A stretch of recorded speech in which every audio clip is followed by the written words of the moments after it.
Hello everyone, बहुत बहुत स्वागत है आप सभी का आपके अपने favourite online learning portal Easy Prep के इस यूट्यूब चैनल पर। Dear, Easy Prep job notifications में एक और जॉब नोटिफिकेशन लेकर आ गए हैं। ये नोटिफिकेशन आया है बिहार पब्लिक सर्विस कमीशन यानी बीपीएससी, बिहार लोक सेवा आयोग द्वारा। और यहाँ पर टोटली अगर आप देखते हैं तो 218 पोस्ट पर ये विज्ञप्ति आप लोग को देखने को मिलती है। ये 218 पोस्ट जो है विभाध्यक्ष के लिए नियुक्त करने के लिए बेसिकली ये वैकेंसी निकाली गई है, जहां पर बहुत सारी अलग अलग इंजीनियरिंग और दूसरी अलाइड ब्रांचेस पर आपको ये वैकेंसी देखने को मिलती है। जैसे फॉर एन एग्जांपल अगर हम देखें यहाँ पर यांत्रिक अभियंत्रण यानी मैकेनिकल इंजीनियर्स के लिए टोटली आप यहाँ पर देखते हैं 33 पोस्ट यहाँ पर रखी गई, जिसमें 7 पोस्ट जो है वो बेसिकली विमेन के लिए आरक्षित है। उसी के साथ साथ कंप्यूटर साइंस एंड इंजीनियरिंग के छात्रों के लिए बेसिकली 43 पोस्ट यहाँ पर अलॉट किया गया है। विद्युत अभियंत्रण यानी बेसिकली इलेक्ट्रिकल इंजीनियरिंग के बच्चों के लिए 42 पोस्ट यहाँ पर रखी गई है। ठीक है, सिविल के हिसाब से अगर आप देखते हो तो 45 वैकेंसीज यहाँ देखने को मिलती है। इलेक्ट्रॉनिक्स के स्टूडेंट्स के लिए 39 वैकेंसीज। उसके अलावा आपके पास वस्त्र हो गया, फायर टेक्नोलॉजी सेफ्टी हो गया, ऑटोमोबाइल हो गया, printing, mining, fashion and clothing, इन सभी के लिए आपको टोटल यहाँ पर वैकेंसीज देखने को मिलती है। टोटली आप यहाँ पर देखते हैं तो टोटल वैकेंसीज अगर आप चेकआउट करते हैं तो ये आपको 218 वैकेंसीज यहाँ पर देखने को मिलती है। अच्छा, ये जो वैकेंसी है ये उन स्टूडेंट्स के लिए या उन वर्किंग प्रोफेशनल्स के लिए मैं कहना चाहूँ जो पहले से वर्क कर रहे हैं, तो फ्रेशर्स यहाँ पर अलाउड नहीं है। मैं आपको क्लियरली स्पेसिफाई कर देता हूँ यहाँ पर क्या आपके पास जॉब के लिए रिक्वायरमेंट्स रहने वाली है, उसके बारे में चेकआउट करते हैं। यहाँ पर जो वेतनमान रहने वाला तो काफ़ी बढ़िया आपको वेतनमान 13A1 देखने को मिलता है, यानी इनिशियल आपका प्रवेश वेतन जो है 1,31,400 रुपये होने वाला, तो बेस पे काफ़ी अच्छा देखने को मिल रहा है। अब यहाँ पर आपको क्या अनुभव चाहिएगा, क्या आपकी एजुकेशनल क्वालिफिकेशंस होनी चाहिए, उसके बारे में चेकआउट करते हैं। आप सभी ब्रांचेस के अंदर अगर एजुकेशन क्वालिफिकेशंस को देखते हैं तो सबकी सिमिलर आपको ये देखने को मिलेगी। सबसे पहले तो आपको पीएचडी चाहिए मैकेनिकल इंजीनियरिंग में, जैसे यांत्रिक अभियंत्रण मैकेनिकल के बच्चों के हिसाब से अगर बात करें तो मैकेनिकल इंजीनियरिंग में पीएचडी और फर्स्ट क्लास चाहिए बैचलर्स या मास्टर्स लेवल में। ठीक है, या फिर बैचलर और मास्टर लेवल कर रखी हो मैकेनिकल में तो प्रिफर किया जाएगा पीएचडी कैंडिडेट्स को। ठीक है, ऐसे ही अगर आप सीएससी में देखते हो, विद्युत में देखते हो, सब में सेम क्राइटेरिया आपको देखने को मिलता है। यहाँ पर जो अनुभव है यानी एक्सपीरियंस की अगर हम बात करें तो minimum of 12 years of experience in teaching और research industry, out of which at least 2 years shall be post PhD experience minimum at the level of lecturer. यानी सिलेक्शन ग्रेड 1 पर लेक्चर की पोस्ट पर मिनिमम 2 साल का एक्सपीरियंस होना चाहिए। Total experience की अगर हम बात करें तो 12 साल में से मिनिमम 2 साल आपको एसजी यानी सिलेक्शन ग्रेड 1 पर आपके पास 2 साल का एक्सपीरियंस होना चाहिए, यानी टोटली आपको 12 साल का एक्सपीरियंस यहाँ पर चाहिए आपको, लेकिन उसके अंदर 2 साल का आपके पास लेक्चर के पोस्ट पर सिलेक्शन ग्रेड 1 पर जो है आपकी पोस्टिंग रहनी चाहिए, यानी लास्ट 2 ईयर्स का आपको ये आपके पास होना चाहिए। ठीक है, नोट भी दे रखे 12 वर्ष के अंतर्गत शेष 10 वर्षों का शिक्षण, शोध या उद्योग में वेतन स्तर 9A से लेकर वेतन स्तर 11 तक के पद का अनुभव मान्य होगा। शोध या उद्योग में कम से कम 2 वर्ष का अनुभव, वेतन स्तर 12 के पद का अनुमान्य होगा। यानी लेस जो आपके 10 साल है वो आपके 9A से लेके 11 तक के आपका पे ग्रेड के अंदर अगर आपका काम चल रहा है उस समय आपकी ये तनख्वाह थी तो आपका एलिजिबल है।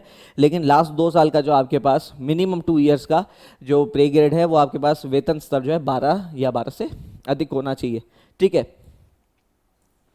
तो ये आपके पास यहाँ पर एजुकेशनल और एक्सपीरियंस दोनों आपको यहाँ पर देखने को मिलता है। सभी ब्रांचेस में आप देखेंगे तो सेम आपको यही क्वालिफिकेशन जो है वो यहाँ पर लिख रही है। जैसे आप यहाँ वस्त्र में देख रहे हो PhD in textile first classes bachelors और मास्टर लेवल, या फिर bachelor and master at textile, तो प्रीफर करेंगे पीएचडी कैंडिडेट्स को।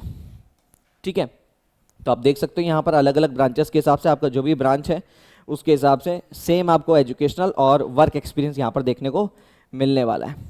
तो इससे आगे चलते हैं, बात करते हैं प्रोसीजर क्या रहने वाला है। सिविल में भी सेम है आपके पास। ठीक है, सिविल रूरल के अंदर आपके पास फर्स्ट क्लास बैचलर्स और मास्टर होनी चाहिए, या फिर बैचलर और master in civil rural engineering.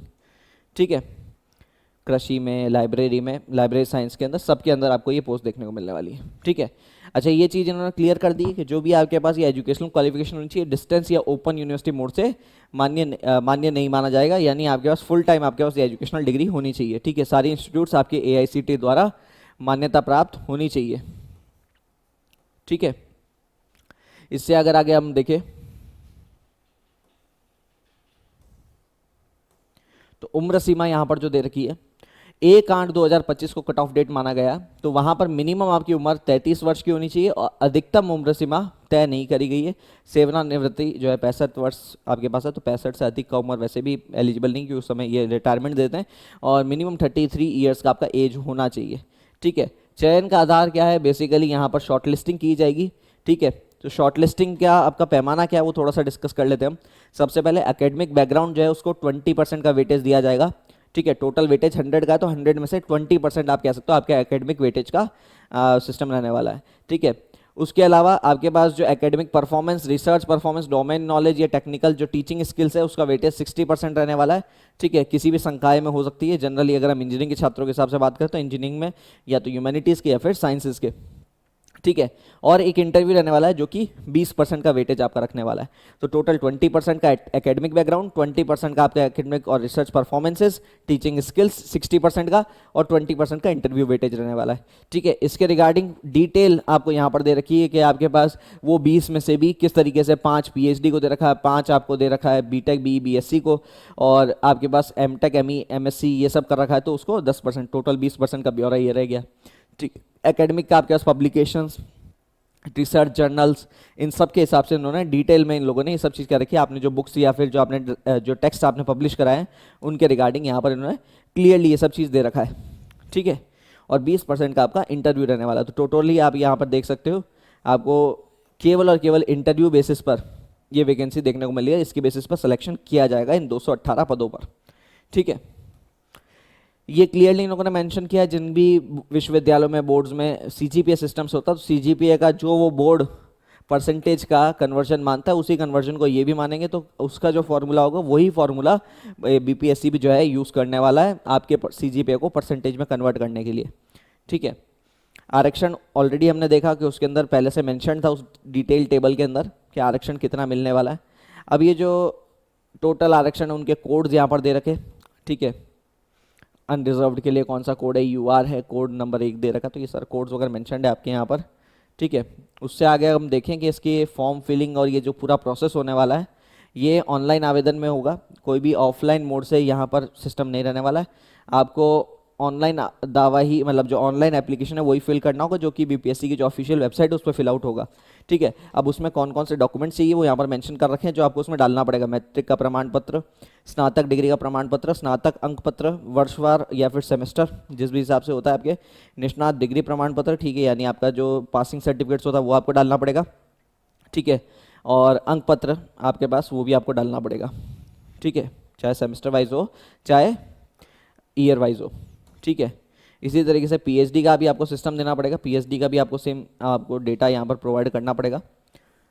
उसके साथ साथ में आपको पहचान पत्र डालना पड़ेगा, आपको फ़ोटो चाहिएगा, आपको साइन डालना पड़ेगा, यहाँ पर एनओसी डालना पड़ेगा। आप जिस भी डिपार्टमेंट में काम कर रहे हो वो उस डिपार्टमेंट से आपको एनओसी भी यहाँ पर अपलोड करनी पड़ेगी।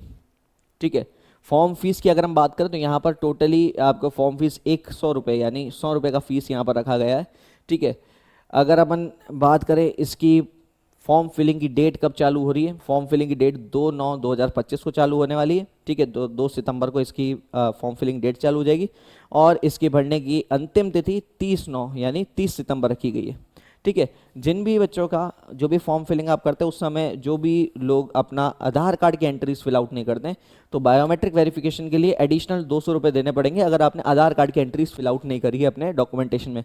अगर आप डिजिलॉकर के थ्रू आधार कार्ड से आप वेरीफाई कर लेते तो ये फीस आपकी नई भुगतान आपको करनी पड़ेगी। ठीक है, तो केवल 100 रुपये का आपको फॉर्म ये फिल आउट करना पड़ेगा।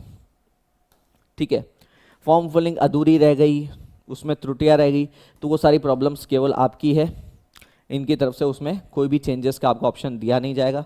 ठीक है, आपके पास जो ऑनलाइन पोर्टल है bpsconline.bihar.government.in, इसके ऊपर आप जाकर लॉगिन करके ये फॉर्म फिल आउट कर सकते हैं। वन टाइम रजिस्ट्रेशन करना होगा, अगर आप पहली बार बीपीएससी का कोई एग्जाम दे रहे हैं तो आपको वन टाइम रजिस्ट्रेशन करना होगा, अन्यथा अगर आपने पहले से बीपीएससी का कोई एग्जाम दे रखा है तो आप लॉगिन करके डायरेक्टली इस फॉर्म को फिल आउट कर सकते हैं।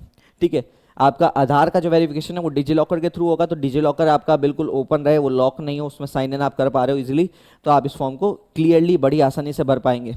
ठीक है, तो अगेन आपको personal information, address information, other information, qualification, experience, photo, signature और प्रोफाइल लॉग यहाँ पर डालना पड़ेगा ताकि आपका पूरा फॉर्म फिलिंग प्रोसेस हो पाए। तो अगेन इस पूरे प्रोसेस के हिसाब से अगर हम बात करें तो बड़ा सिंपल सा प्रोसेस है। अगर आप इसकी चेकआउट करते हैं एप्लीकेशन को बढ़ने का पूरा जो प्रोसेस को, तो बड़ा सिंपल सा प्रोसीजर है। आपको बीपीएससी ऑनलाइन की वेबसाइट पर जाके .nic.in जो इनका ऑफिशियल वेबसाइट है उस पर जाके आप इसको फॉर्म फिल आउट कर सकते हैं। एक्सपीरियंस और आपके एजुकेशनल क्वालिफिकेशंस के बेसिस पर और आपके इंटरव्यू के स्तर पर आपको शॉर्टलिस्ट किया जाएगा और आप इस बेहतरीन जॉब का पार्ट बन सकते हैं, बिहार गवर्नमेंट के लिए आप वर्क कर सकते हैं। तो इसके लिए आपको ये फॉर्म, अगर आप खुद को एलिजिबल मानते हैं कि आप इन सारी क्राइटेरियाज पर फुलफिल करते हैं, तो आप इजीली इस फॉर्म को फिल आउट कर सकते हैं। तो याद रखिएगा लास्ट डेट 30 सितंबर है, उससे पहले आप इस फॉर्म को अच्छे से क्लियरली शांति से आप इसको भर लीजिए। लास्ट डेट का वेट ना कीजिए। कोई भी समस्या, कोई भी डाउट्स आपको इस वैकेंसी से रिलेटेड आते हैं तो आप यहाँ पर कमेंट बॉक्स में अपना कमेंट कर सकते हैं, बहुत जल्दी आपको जो है उसका निस्तारण किया जाएगा। ऐसे ही और जॉब नोटिफिकेशंस के लिए जुड़े रहिए इजी प्रेप के साथ। Thank you so much guys, thank you so much.